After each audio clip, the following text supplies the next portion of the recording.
Ya, di bab 3 kita membahas infrastruktur.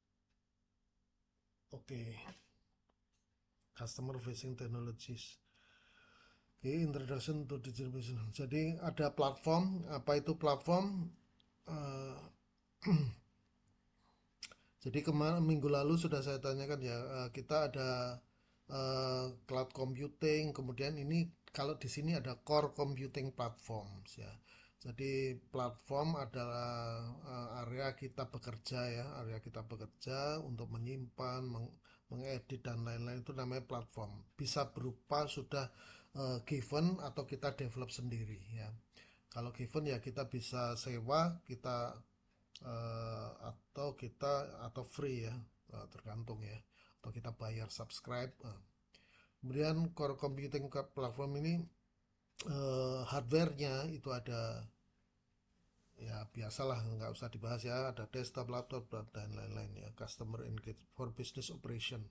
Kemudian support for digital, ini kalau saya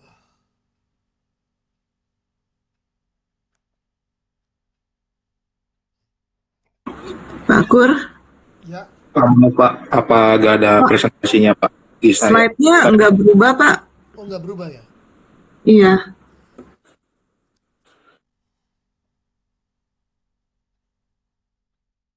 Caranya gimana ya, saya lupa.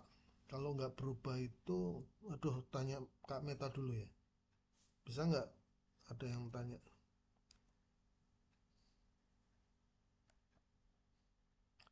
Mungkin karena harus saya show dulu ya, baru di share ya, kelihatannya ya. Ya, nah gini ya. Kalau gini berubah nggak? Berubah nggak? Ya, sudah berubah Pak. Berubah Pak. Ya, jadi memang harus harus show dulu baru share. Tapi kalau show gini saya nggak ngelihat posisinya, karena ini item-itemnya kan agak berbeda dikit ya. Tapi nggak apa-apa lah. Yang ini yang penting kita paham secara helikopter view aja, karena kita juga nggak mendalam ya membahas ini infrastruktur. Yang penting bagaimana kita bisa mengendalikannya, merencanakan dan mengendalikannya. Ini ya, this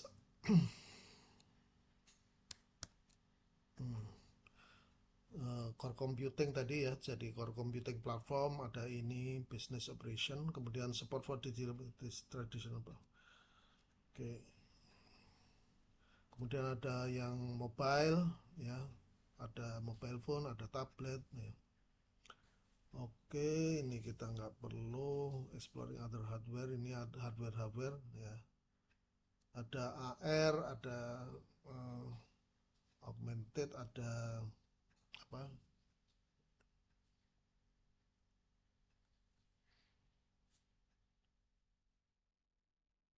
kok balik lagi, oh enggak ya, ini hardware. Jadi komponennya itu yang utama ya, itu ada hardware, software, jaringan, network, dan data center eh, yang bekerja di dalam platform ya.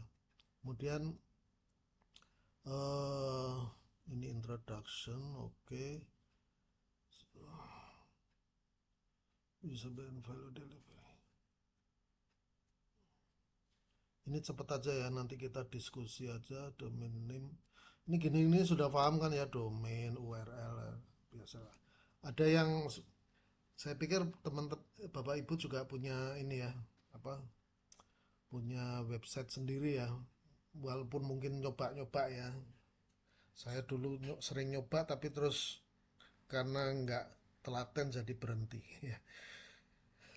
Ganti-ganti profil tapi terus berhenti. Sistem, karena memang apa ya, itu harus fokus sih kalau mengerjain gitu ya. Ya, kemudian business application support ini infrastructure management ya. Nah, ini yang penting, ini reliability dan stability ya. Jadi kita dalam pemilihan infrastruktur yang kita pilih itu harus reliable dan stable ya. kemudian software management ya. Di software itu ada OS-nya, operating role-nya ya, kemudian ada eh, middleware function, ini bridge facility data management, system utilities. Ini juga teknis banget ya. Sistem nanti kita agak sulit kalau membeda-bedakan ya. Saya pikir kalau ada yang lebih ke praktikal, saya lebih suka ya. Ini praktikal dalam artian yang sering kita pakai ya. Application life cycle management, ya ini performance monitoring ya pasti business alignment ya. Jadi kita harus digital business application infrastructure-nya ini kita harus align ya dengan bisnis kita. Kemudian skalabilitasnya ya artinya bisa kita kalau yang minggu lalu ya saya sampaikan ada yang utama ya, yang utama itu ada SAS, ada IAS, ada PAS. Nah, itu kalau misalkan software, khusus software ya yang kita bahas ini SAS lah. Kalau SAS ini ya bisa scalable ya, dan bisa kita dengan fleksibel ya. Kalau kita develop sendiri agak berat ya. Kalau kita develop sendiri. Nah, ini ada yang web service, ada yang uh, uh, apa? Apakah perusahaan sebaiknya membangun dan mengelola infrastruktur digital sendiri atau sebenarnya bergantung pada cloud computing? Mungkin nggak usah dibaca, tapi dengan penjelasan coba kita berusaha menjelaskan dengan bahasa kita sendiri ya. Mungkin kalau menjawab online kan Anda mungkin copas ya karena rapi sekali copas. Tapi sekarang coba dengan bahasa sendiri. Mungkin sambil teman-teman yang lainnya bisa aja mengkoreksi atau menambahkan atau mengkoreksi. Silakan, ada ya? Nomor satu. Boleh Pak menyampaikan pendapat? Oke, Pak William, silakan Pak. Kebetulan perusahaan saya mau infrastrukturnya sendiri ya Pak, pakai on-premise. Kita ada server lokal memang buat database ERP kan. Apa? Kalau menurut ERP. buat ERP-nya Pak, SAP. SAP SAP ERP-nya develop sendiri atau subscribe? Enggak Pak, itu subscribe ke vendornya Pak. Cuman untuk infrastruktur servernya itu ada di tempat sendiri Pak. Jadi kita yang ngawasin sih. Oke. Jadi Nah, sewanya pakainya pakai SAP ya Pak? iya Pak. Oke. Nah, jadi mungkin kalau dibilang saya lebih milih yang mana, kalau ERP yang masih kecil ya masih bisa dihandle sama perusahaannya sendiri, pakai on-premise kayaknya lebih hemat sih Pak. Terus juga soal kerahasiaan data kita lebih unggul sih. Kan segala kunci security-nya di kita juga. Database kita yang atur sendiri. Mau buat backup, mau ada upload atau apa segala macam semua lebih mudah sih Pak. Lebih irit cost cuman gede di awal doang sih Pak. Gede di awal. Investasinya di berapa lama? Bisa berapa lama Pak?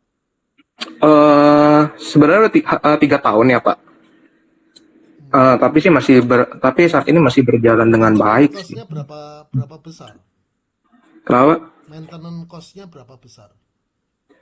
Minim sih Pak maintenance cost.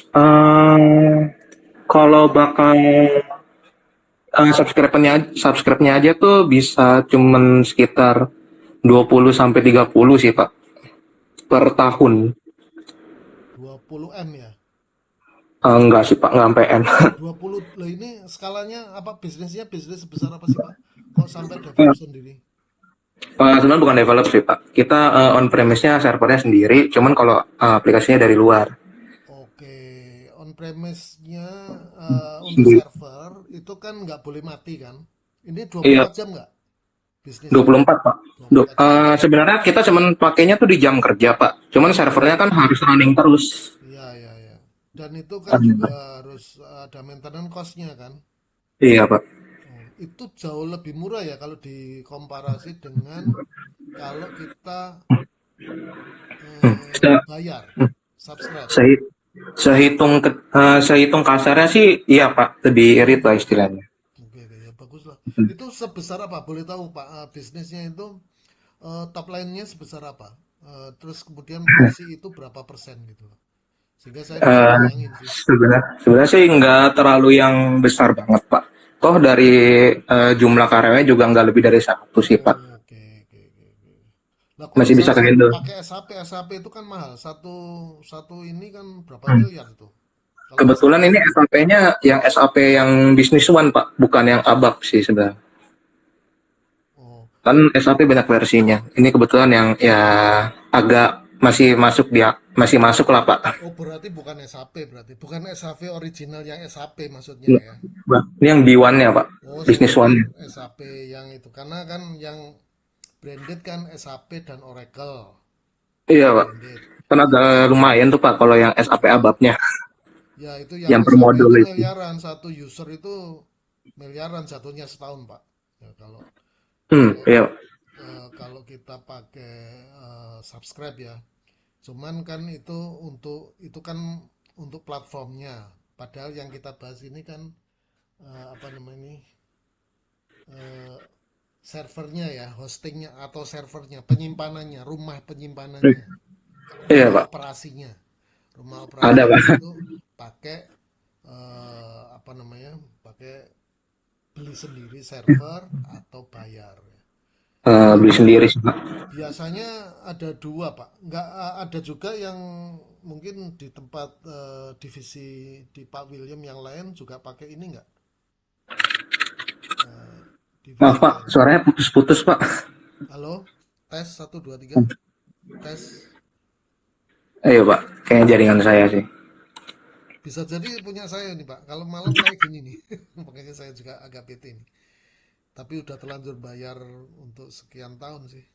Karena pengen gratisnya ganti ISP ternyata yang di atas yang bagusan, tapi males pindah ke atas.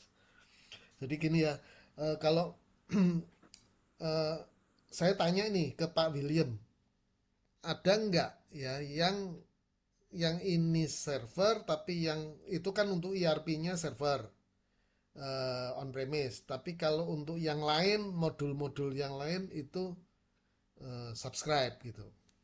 Masih mungkin kan? Halo, Pak. Oh, iya. Yang lain nggak ada sih, Pak. Baru ERP aja. Oh, baru ERP aja. Oke. Iya, Pak. Oke. Oke. Mungkin ada masukan dari teman-teman yang lain. Kalau nggak ada, jadi Ya tuh kayak tempatku yang lama berarti ya Pak Wil ya, masih pakai SAP juga. Tempatku lama kan sebenarnya dulu sempat pakai SAP on-premise di sana juga, tapi ternyata pindah ke Workday. Workday itu yang udah lebih bener-bener semua dikelola sama si Workday-nya gitu, Pak Kur. itu lebih mahal, Justru lebih murah. setahu aku lebih murah karena sebenarnya kan kalau SAP brandingnya memang kan kita tahu udah kuat ya, Kuat. memang dia kan udah benar-benar buat di software HRM gitu kan ya. Ya, Nah ya. kalau dia itu sebenarnya masih si owner itu masih startup gitu, jadi memang eh, pas perusahaan Kutawar itu memang jauh lebih lebih murah gitu katanya. Kata bagian yang memang ini ya bertugas buat mencari vendornya gitu kan, mencari vendor buat kelola data HR di kita gitu, Pak Gur. Oke. Ya memang gini, saya pernah pengalaman itu eh, dua ya. Jadi Hmm? untuk IRP itu pakai yang gratis itu gratis tapi kalau di pada saat skala naik itu anu apa kita harus bayar ya itu pernah dengar Odo nggak? Oh, Odo ya, Ya, pusat kan itu. ODOO. Jadi Odo Iya. itu kalau orang bilang itu gratis orang apa kodingnya itu ada di internet kok semuanya. Ya, itu kan sumbangan semua orang. Tapi begitu upgrade kita skalanya kita besar, itu Hmm. kita mulai bayar.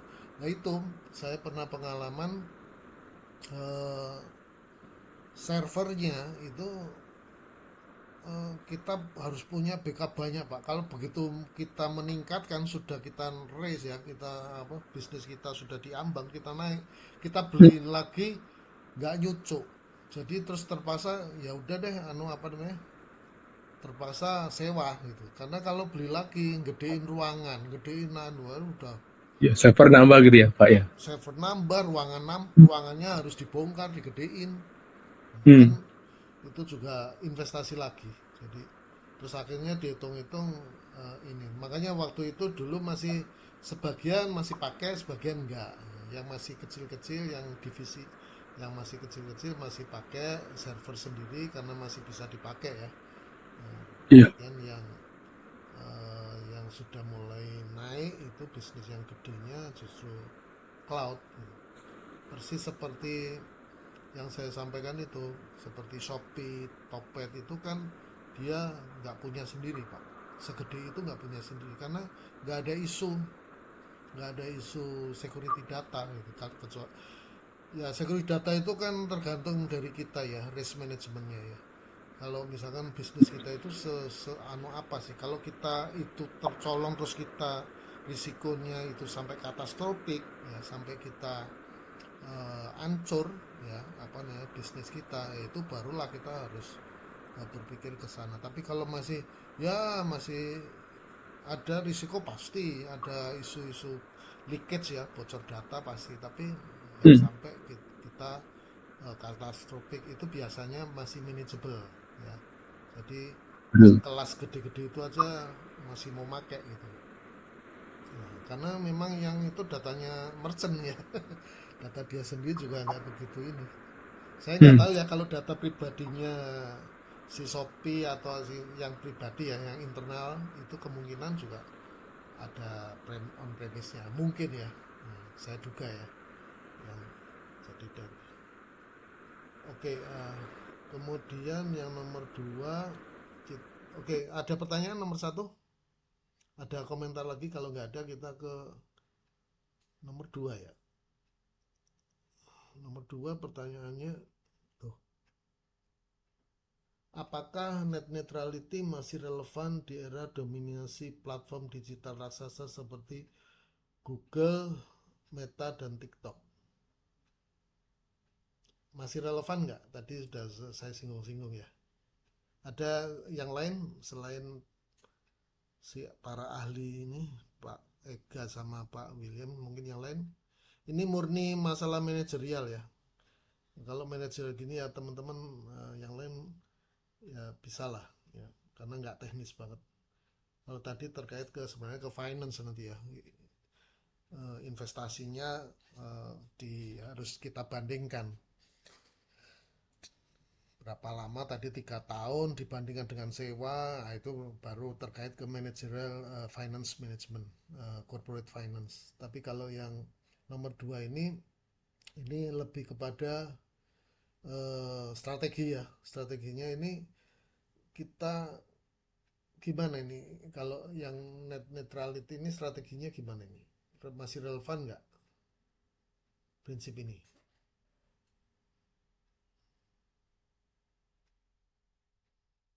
Teman-teman selain itu ada mungkin Pak Denny atau Pak Amin,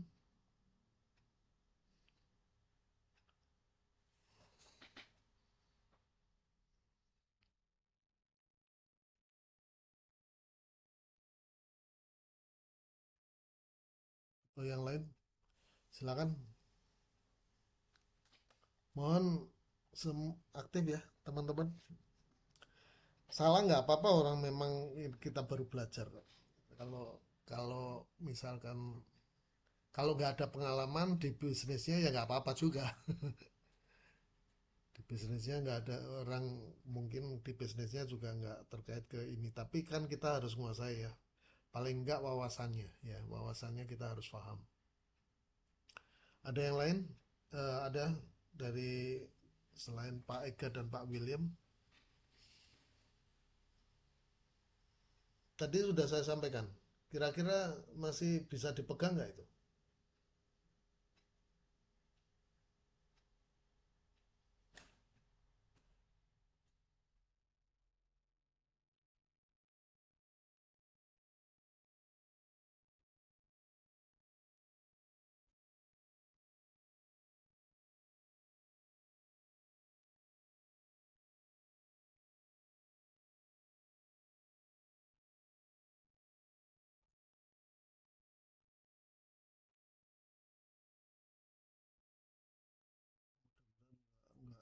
Kalau saya buka gini,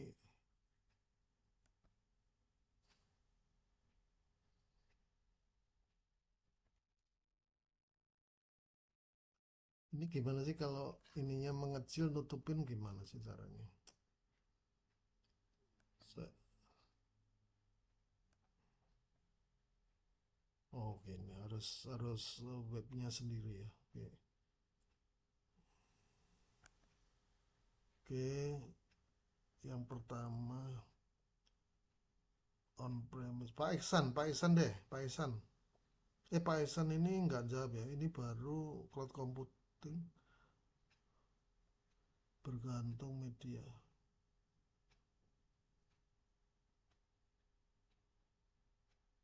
Pak William, Pak Ihsan. Oke, ini dijawab juga ini Pak Ihsan yang net neutrality, Pak.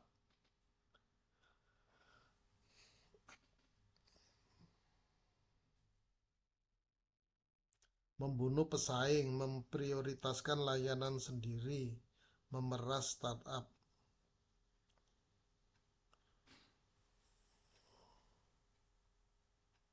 Sebenarnya ISP ini saya tanya ini, menurut Ibu Bapak sekalian, kalau ISP melakukan pelanggaran terhadap net neutrality ini kira-kira ya, itu kita bisa ngapain?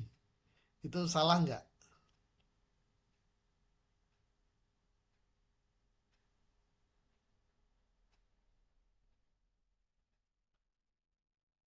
Contohnya itu tadi, saya ganti ISP.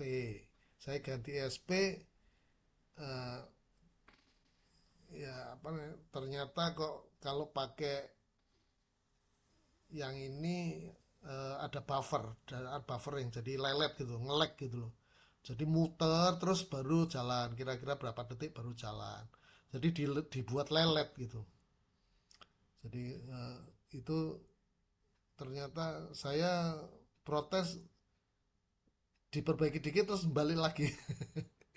Kira-kira jadi kalau sudah terlanjur bayar gimana kita narik uang lagi ya nggak bisa juga ya. Apalagi kita sudah kegiur yang diskonnya ya. Kalau bayar setahun kan langsung diskon.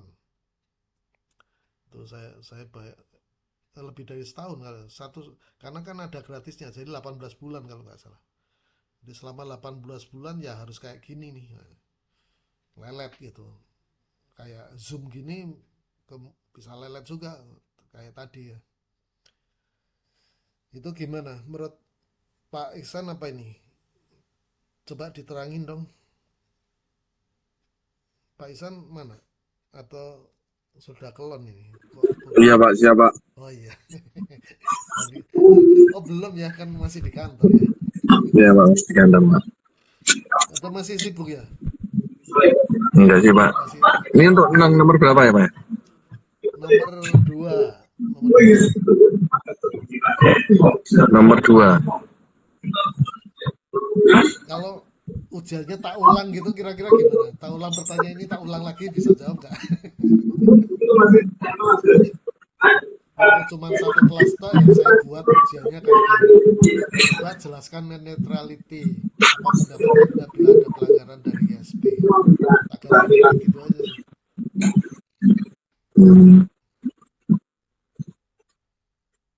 Kalau ini kan enggak. Relevan enggak kita Pak masih bahwa net neutrality itu masih harus, padahal itu sudah ada yang raksasa itu kan. Kalau sebenarnya dia juga nggak mungkin menerapkan itu.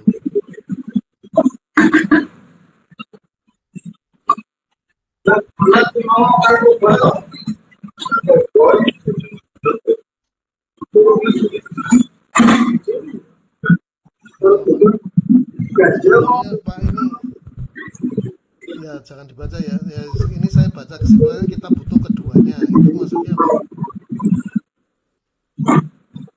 Ya, untuk penyeimbang ya Pak, ya mungkin dalam pemakaiannya Pak.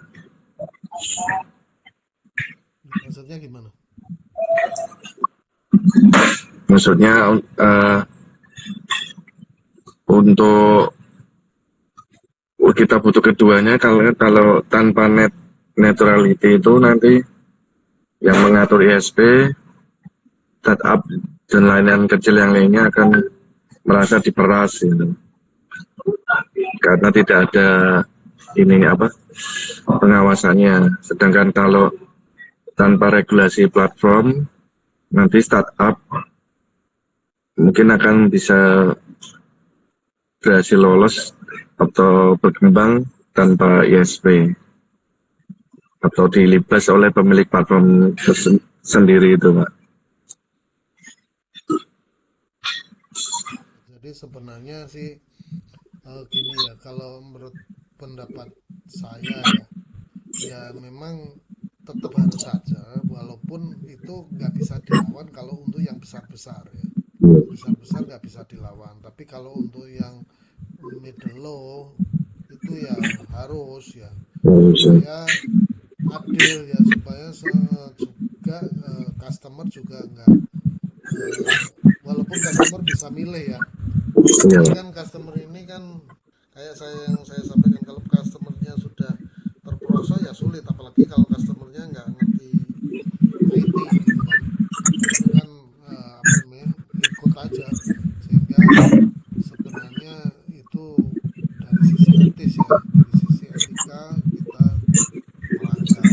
Tapi memang agak sulit, nggak bisa di luar punishment kan, nggak, Iya. standarnya nggak bisa. Jadi memang dua-duanya ya, tergantung skalabilitasnya dari bisnisnya. Saya pikir kok itu cuma penjelasannya memang lebih tinggi dikasih tahu. Oke, yang ketiga ini argumen ya kalau anggotanya sih lebih banyak. Tapi sebenarnya bukan itunya Pak. Lebih banyak yang saya lakukan sebenarnya, kita sharing ya, kata komunitas itu saya yakini sebenarnya Pak. Karena memang variabel itu memang penting. Problemnya implementasinya yang saya belum yakin gitu.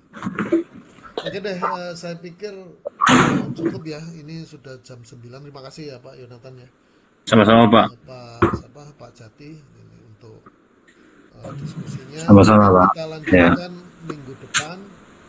Eh, ini nggak ada presentasi, nggak ada apa. Biasanya kan saya minta kalau S1 saya minta presentasi. Ini nggak perlu presentasi, tapi presentasinya model S2 atau model S3 itu biasanya paper lainnya kan saya dikasih cadangan paper banyak ini dari kampus.